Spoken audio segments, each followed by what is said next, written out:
بسم اللہ الرحمن الرحیم۔ السلام علیکم ورحمۃ اللہ وبرکاتہ۔ اعتکاف کی فضیلت و اہمیت۔ رمضان المبارک کے اخیر عشرے کا اعتکاف کرنا رسول اللہ صلی اللہ علیہ وسلم کی مستقل سنت ہے، اور اس کی فضیلت اس سے زیادہ کیا ہوگی کہ نبی کریم صلی اللہ علیہ وسلم ہمیشہ اس کا بہت زیادہ اہتمام فرماتے تھے۔ مشہور محدث امام زہری رحمۃ اللہ علیہ فرماتے ہیں کہ لوگوں پر تعجب ہے کہ انہوں نے اعتکاف کی سنت کو چھوڑ رکھا ہے، حالانکہ رسول اللہ صلی اللہ علیہ وسلم بعض امور کو انجام دیتے تھے اور ان کو ترک بھی کرتے تھے، اور جب سے ہجرت کر کے مدینہ منورہ تشریف لائے اس وقت سے لے کر وفات تک بلا ناغہ آپ صلی اللہ علیہ وسلم اعتکاف کرتے رہے، کبھی ترک نہیں کیا۔ یوں تو رمضان کا پورا مہینہ دیگر مہینوں میں ممتاز اور خصوصی مقام کا حامل ہے، لیکن رمضان شریف کے آخری 10 دنوں کے فضائل اور بھی زیادہ ہیں۔ نبی کریم صلی اللہ علیہ وسلم رمضان کے آخری عشرہ میں عبادت و طاعت، شب بیداری اور ذکر و فکر میں اور زیادہ مصروف ہو جاتے تھے۔ احادیث مبارکہ میں ارشاد ہے، ام المومنین حضرت عائشہ صدیقہ رضی اللہ تعالی عنہ فرماتی ہیں کہ نبی کریم صلی اللہ علیہ وسلم آخری عشرہ میں اتنا مجاہدہ یعنی عبادت میں اتنی کوشش کیا کرتے تھے کہ جتنا کہ دوسرے دنوں میں نہیں کیا کرتے تھے۔ دیگر احادیث میں آپ صلی اللہ علیہ وسلم کے معمولات کی تفصیلات ملتی ہیں، جیسے کہ دوسری حدیث میں ہے، حضرت عائشہ سے فرماتی ہیں کہ حضرت آخری عشرہ شروع ہو جاتا تو نبی کریم صلی اللہ علیہ وسلم رات بھر بیدار رہتے اور اپنی کمر عبادت کے لیے کس لیتے اور اپنے گھر والوں کو بھی جگاتے تھے۔ دوسرا خصوصی معمول جس کا ذکر حدیث میں ہے وہ یہ ہے کہ رات کو اپنی فیملی کو عبادت کے لیے جگانا۔ حدیث مبارکہ سے معلوم ہوتا ہے کہ نبی کریم صلی اللہ علیہ وسلم اپنے گھر والوں کو سارا سال فرائض کی پابندی کی تاکید کیا کرتے تھے، لیکن رمضان المبارک میں خصوصیت کے ساتھ جگانے کا ذکر کا صاف مطلب یہی ہے کہ رمضان کے آخری عشرہ میں نبی کریم صلی اللہ علیہ وسلم اپنے گھر والوں کو باقی سارے سال کی بنسبت نفل عبادات کے لیے جگانے کا زیادہ اہتمام فرماتے تھے۔ اس وجہ سے ہمیں بھی چاہیے کہ ہم خود بھی خوب عبادت کریں اور اپنی اولاد، چھوٹے بہن بھائی یا دوست احباب کو بھی عبادت کی ترغیب دیں۔ مرد حضرات کو اگر اعتکاف کا موقع نہ ملتا ہو تو فرصت کے سارے اوقات، خواہ دن ہو یا رات، مسجد میں ہی زیادہ گزاریں۔ اس سلسلے میں خواتین کو بھی چاہیے کہ اپنے گھر کے مردوں کو ترغیب دیں کہ آخری عشرے میں دن رات کے زیادہ تر اوقات مسجد میں گزاریں، اور مرد حضرات بھی گھر کی خواتین کو ترغیب دیں کہ فارغ اوقات میں عبادت کیا کریں، تلاوت قرآن کی کثرت کریں، ورنہ اور کچھ بھی نہ ہو سکے تو تسبیح یا کاؤنٹر ہاتھ میں لے کر اٹھتے بیٹھتے، چلتے پھرتے، لیٹ کر ہر حالت میں کثرت سے ذکر اللہ کیا کریں۔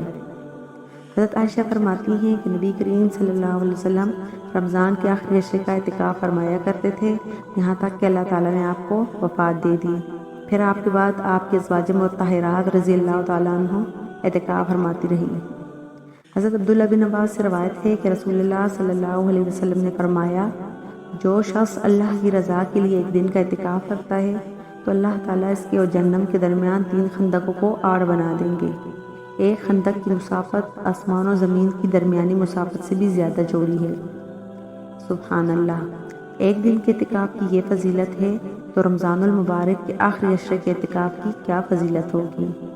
خوش قسمت ہیں وہ لوگ جو رمضان کی مبارک گھڑیوں میں اعتکاف کرتے ہیں اور مذکورہ فضیلت کے مستحق قرار پاتے ہیں۔ حضرت عبداللہ بن عباس سے روایت ہے کہ رسول اللہ صلی اللہ علیہ وسلم نے فرمایا، اعتکاف کرنے والا گناہوں سے محفوظ رہتا ہے اور اس کی تمام نیکیاں اسی طرح لکھی جاتی رہتی ہیں جیسے وہ ان کو خود کرتا رہا ہو۔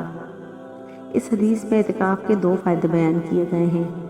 نمبر 1، معتکف جتنے دن اعتکاف کرے گا اتنے دن گناہوں سے بچا رہے گا۔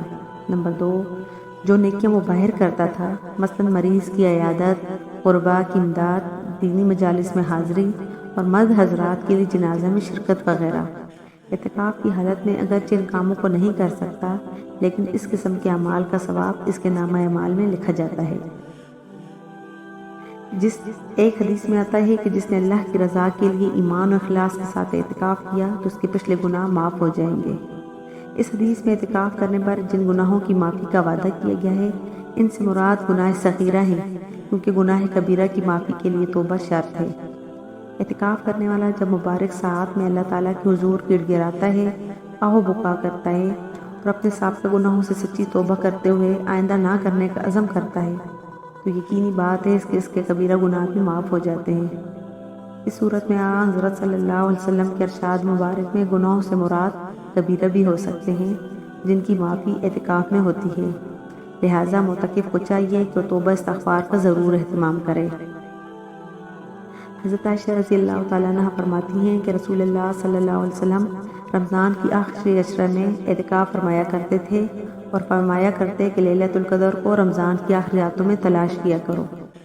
اعتکاف سے مقصود لیلۃ القدر کو پانا ہے، جس کی فضیلت 1000 مہینوں سے زیادہ ہے۔ نیز اس حدیث میں لیلۃ القدر کو تلاش کرنے کے لیے آخری عشرے کا اہتمام بتایا گیا ہے، جو دیگر احادیث کی روح سے عشرے کی طاق رکھتے ہیں۔ لہٰذا بہتر تو یہی ہے کہ اس آخری عشرے کی ساری راتوں میں بیداری کا اہتمام کرنا چاہیے، ورنہ کم از کم طاق راتوں کو تو ضرور عبادت میں گزارنا چاہیے۔ جن مسلمان بہن بھائیوں کو آخری عشرے میں کسی مجبوری کی بنا پر اعتکاف کا موقع نہیں ملتا، وہ رات اپنے مسجد میں نفلی اعتکاف کی نیت سے گزاریں۔ اگر مکمل عشرہ کی راتیں گزارنا مشکل ہو تو کم از کم طاق راتیں ہی گزار لیا کریں، اور خواتین بھی اسی طرح اپنے گھروں پر اعتکاف کر لیا کریں، یہی بہتر ہے۔ لہٰذا تمام مسلمان بہن بھائیوں سے گزارش ہے کہ اگر کوئی شرعی مجبوری نہ ہو، حقوق العباد پورے کرنا آپ کے ذمہ نہ ہو، تو رمضان المبارک کے آخری عشرے میں اعتکاف پر بیٹھنے کی کوشش ضرور کرنی چاہیے۔ امید ہے آپ کو میری یہ ویڈیو پسند آئی ہوگی۔ اگر آپ کو میری یہ ویڈیو پسند آئی ہے تو پلیز اسے لائک اور شیئر کیجیے اور میرے چینل کو سبسکرائب کیجیے۔ اللہ حافظ۔